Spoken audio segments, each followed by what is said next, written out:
Hi, it's Jay Fisher. In this video, we're going to talk about probably the first task for most groups, starting off with macro in a given year, or starting off as a new macro monitor customer. That task is going to be analyzing and selecting quality measures that you're going to track throughout the year. The process of analyzing and selecting quality measures is an important one. Select too many measures, and you're going to frustrate your physicians with having too much to focus on, and you're going to create a problem with your coders for having too much work to do that can slow down the process of getting measures in front of your analytical team and be too costly. Not enough measures, and you risk the opportunity of sub-optimizing your MIPS or macro score. So what we'll talk about today is a good process for going through whether you're going to be doing traditional MIPS or MVPs, or whether you think you may qualify for a specialized process that allows you to be scored on a fewer number of measures, which is a process called EMMA or physician specialty measure sets. And we'll talk about that at a different point of time. For now, let's dive in and take a look at what's the process for selecting measures. And along the way, we'll talk a little bit about what are some of the criteria that work in your favor. When you first log into the macro monitor or the macro optimizer, you'll see the dashboard. Of course, from the dashboard, a place to start with optimizing and selecting measures is the Measure Atlas over here on the left-hand navigation panel. We're going to click into that, and then we're going to close that left panel so we get a little bit more room to maneuver. Now, depending on your specialty or what you know, if you have a set of measures that you've worked with in prior years, you can certainly go through and click and start to select those and build your first pass measure set. Let's say though that you don't have that. You don't have that luxury, and we're going to say we're a group of hospitalists. So you can start here by selecting specialties, page down and look for hospitalist or hospital-based medicine. And the system's going to auto select for you a group of measures that look like they're probably going to be relevant to your practice. And this is based on how CMS defines measure sets. Remember, the CMS measure sets aren't required. They're to help you and to try and make the process a little easier for you.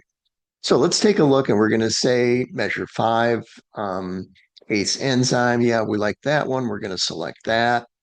And beta blocker therapy for left ventricular systolic. We're gonna like that. And advanced care planning. We certainly like that. We're gonna do that. Documentation of current meds. I'm not so sure that our hospitalist team is going to do that one particularly well. So let's start to consider a few other measures. After all, we only have 3, and we like to have 6, maybe even 7 to 10 is a number that we tend to recommend that people pursue. So let's start looking at some other specialties and see if there's another way we can look at measures. Now, let's say for this particular set of hospitalists that we do have some characteristics of our practice, let's say that we think might be similar to urgent care. Remember, the measure, you're not required to work within a specialty measure set. They're just a guideline for things that might help. And I may be selecting things here that aren't exactly right for your practice, but we're doing for the sample practice set, we're going to look and say upper respiratory infection. Yeah, our hospitalists do some of that. I want to click into that and see what's going. Appropriate testing for pharyngitis. Sounds interesting, but I'd like to know a little bit more about that measure. So I'm going to go over here and I'm going to click on this registry link. And we're going to display a page that brings up the actual specification for that measure. Now, if you've read quality specs before, then you know how to navigate through the 9 or 10. This particular one has 9 pages through the many pages of the measure spec. But if you're new to it, I can give you a couple of pointers. The first place to check is the denominator. The denominator identifies the list of patients or the characteristics of patients that should be included in the population. It always includes a generalized instruction set as well as a set of what are the CPT or ICD-10 codes that define whether or not patients fit within this denominator. So in the case of appropriate testing for pharyngitis, we see outpatient telephone, online assessment, observation, emergency department visits with pharyngitis or tonsillitis within the year, and then some further instructions, and then the specific, anything specific that says has to be patients 3 years of age or older. Yeah, that fits for us, and has to fit within one of these CPT codes. If our providers bill the set of CPT codes, then it's probably a good measure for us to include as a potential to review. If we want to know what it takes to be compliant, we're going to scroll down to find the numerator section. And the numerator says Group A streptococcus test in the 7-day period from 3 days prior to the episode date through 3 days after the episode date. We might read this and say for our hospitalist providers, this one might not be so good, but perhaps for our urgent care providers, it might. And then a little bit further ability to drill down is to look at these numerator instructions that will help us to define a little bit more fully what are the things that our physicians have to do to be compliant with this measure. And this is the criterion that will help us really to understand whether it's a good one for us to pursue. So let's say we've made a decision on the measure. We're going to come back here and we decided, the pharyngitis measure probably not so good for our providers. We're gonna skip that one. We're gonna skip that one for now. And I might choose a couple others here. Now, once we're done making those selections, we can clear out the specialty selection.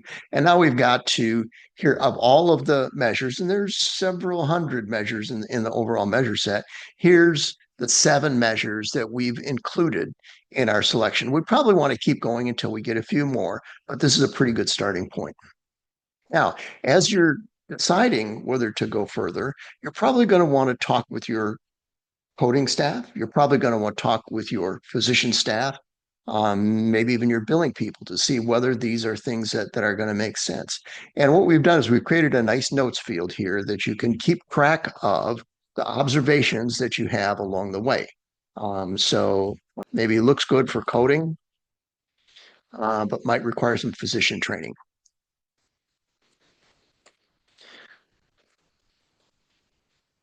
In the new documentation requirements.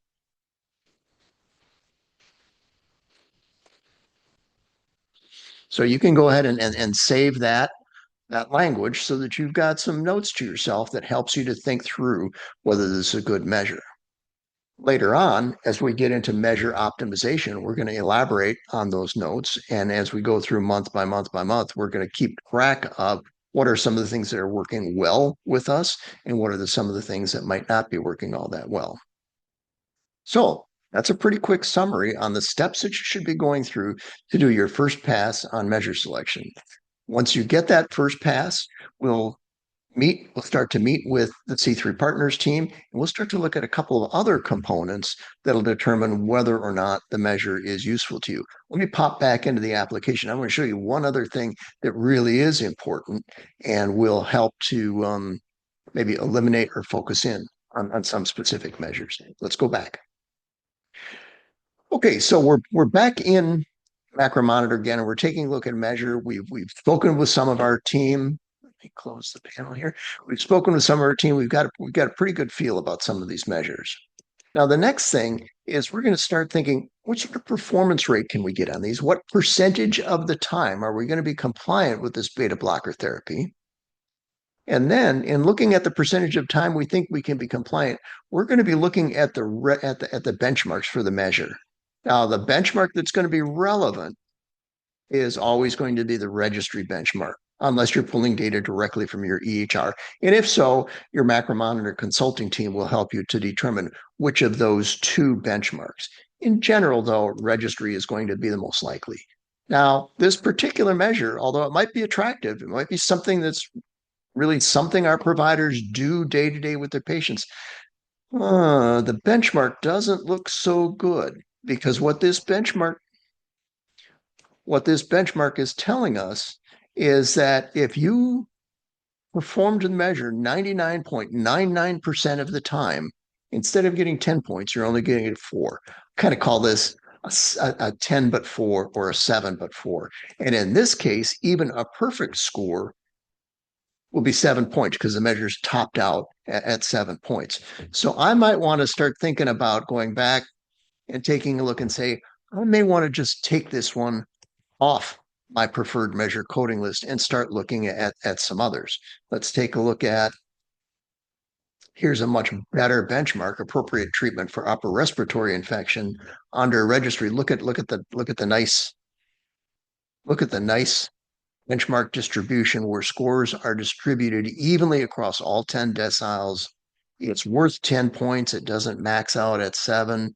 I think this is a measure that we should probably keep within our top list and keep this one checked as long as we can confer with our billing staff that says that we'll have enough patients to do it. We only need 20 in a year, and confer with our physician staff that says they're comfortable with the activities that they have to do, and of course our coding staff where they believe they can get the work done in a reasonable and timely enough fashion to include the measure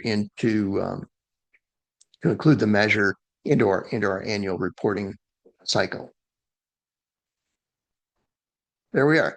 That's the set of thoughts of concepts that are going to help you the most in making your first pass on checking and making sure that we've got the right set of measures that's going to give you a good macro score this year. Thanks.